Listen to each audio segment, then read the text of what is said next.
Welcome to thestockminer.com. I'm Brian Johnson.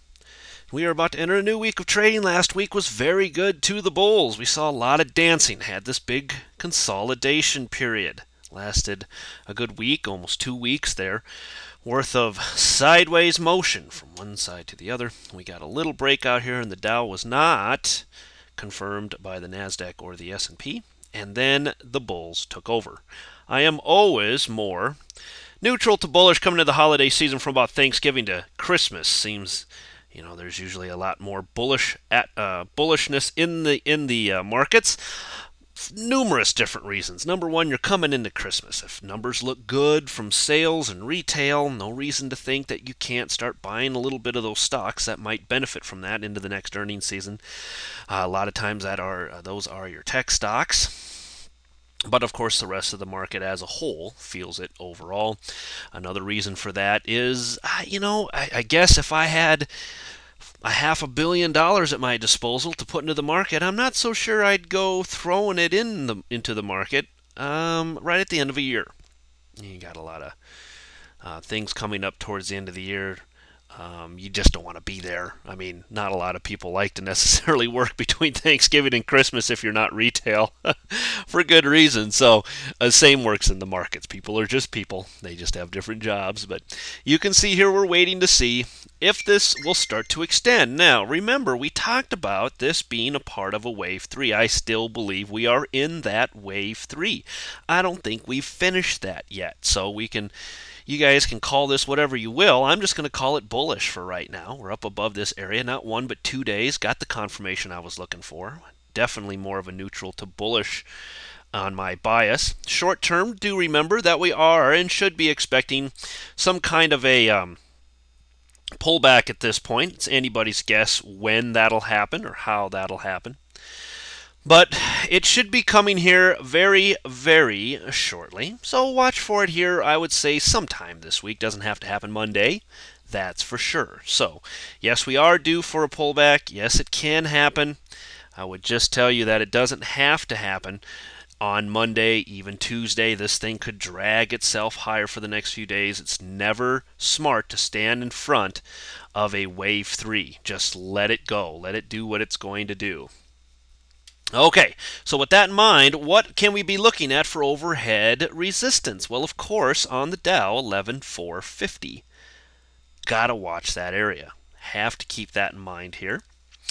That would be the first place to look at. Above that, then 11,500, and we'll have to reevaluate anything above that. But as you can see, this would be a logical place to stop. Maybe pause for a day or so. We maybe go into a high base at this point up in this area.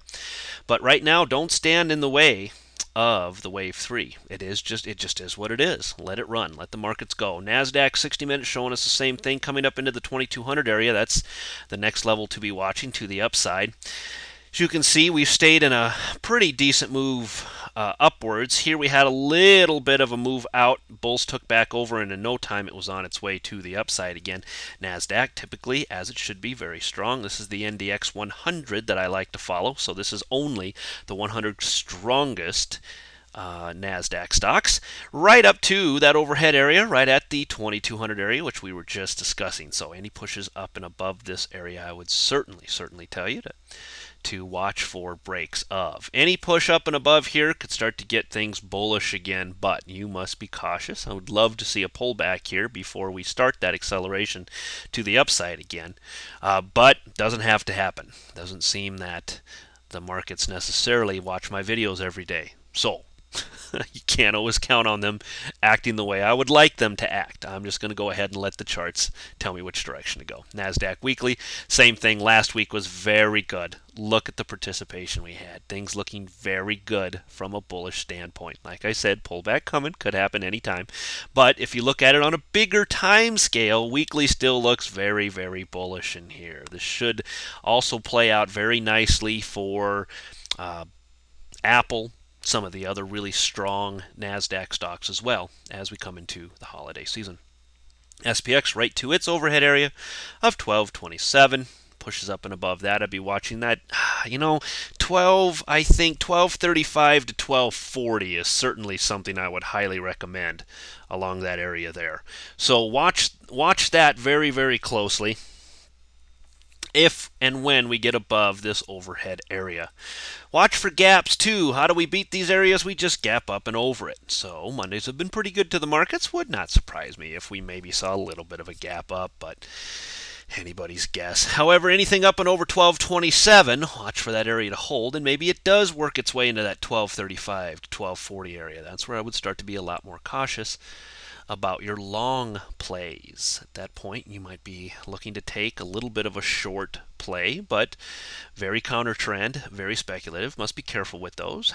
However, there is a pullback coming, and I would look closely if we get, like I said, above that 1227 area for the 1235, 1240-ish area by the time we get done here. All right. VIX on a daily, we did finish right at this blue line right here. You can see we've had lots of volatility, up, and down, right back to this blue line. We did hit this lower support line here. I changed this line actually ever so slightly from last week, so I would invite you to make changes too if you're following along at home. And on the blue line, notice how we're holding right at or around the top of it overall, and I'll just reiterate what I've said over and over and over again, that is, there is no fear right now in the markets, and for good reason really, and nothing too major coming out in the news, and we are coming into the holiday season. So we'll continue to watch that VIX, but if that VIX stays kind of where it's at right now, I think we can assume that for the next few weeks at least, maybe it'll hold right down here between that 23, let's call it 16 to 23 area, which is still no fear coming into the markets. Apple holding very nicely, did a little bit of tweaking on some lines this weekend, so you might have to adjust your lines at home if you're playing along here. And you'll see that we are holding this lower blue line very nicely on Apple. Still working very well, as it has in the past for support. 320, still my number to the upside. 315-ish, still my number to the short side. Watching it right here, anything below 315-ish or so, watch the 313 area. That is the 20-day moving average. You can see Apple has been moving up, but at a much slower pace than what we've seen a lot of these other NASDAQ stocks. So be very, very cautious here with your trading on Apple. Make sure it breaks these levels before you get too overly anxious at jumping in on things, especially this overhead level here. Notice how we've had pushes above that line, but they have not been able to stick above that line. That is going to be the most important thing. So any moves up and over 320 on Apple, you'll want to be careful that you don't get the little head fake in the markets. Apple weekly, same thing, looking very bullish. This looks just like the rest of the markets do. Those weeklies are looking very, very nice right here for a lot of the tech stocks. FAS on a 60-minute here too, looking at 24.50. That'll be your level to watch, 24.55-ish or so coming into tomorrow for your moves to the upside. Then, of course, 25.25 would be the next area to watch. And any drops back below maybe 23.40-ish or so, if you want to take a more speculative short from an intraday standpoint, I'd be very, very cautious with a lot of these trades. But still good areas to look for trades. Right back below this area, right below that 23.40 or above 24, I'd say 24.50-ish or so to the upside. From a daily perspective, if you want to kind of hold on to it and keep it for a little while, yeah, I don't know if I really have much in the way of bullish action here.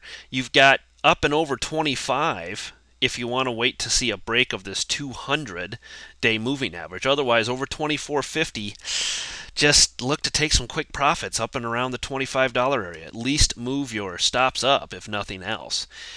To the short side, lots of support down below you, so be very careful on any kind of a short play you take too, especially with the banks. They've been very volatile the last few weeks, as there's been a lot of uncertainty within the markets concerning a lot of the banks, especially overseas. Here we have the FAZ on a 60-minute. I like pushes back up and over the 11. Yeah, I'd probably wait for it to get back up and over this 20-period moving average here. So 1140-ish to the upside, 1080-ish to the downside are your entries there on FAZ. I like that same type of approach on the daily. Now, any push up and over this area, look for 1160, 1170 or so to hold in this area with the 20-day moving average, and then the blue line above that. Otherwise, to the short side, I do like it below 1080. Then you'll have to watch the 1020 mark for your target coming into the bottom of this move right here. All right, that'll do it for today's video. I'll be back with you again tomorrow night. Covered a lot of this on Friday, but you can see that I still like this as a wave 3 to the upside. I still think there's some bullishness yet to come. So we will, of course, be watching these areas coming into Monday, giving you new areas to place your trades at. We had a brilliant break last week on the more conservative trade above 11,200. Took us a while to get there, yes, I know, but once it did, made for a beautiful trade. A couple more for you to look at coming into the new week. Just wait for those breaks before you jump in, though. All right, see you tomorrow night.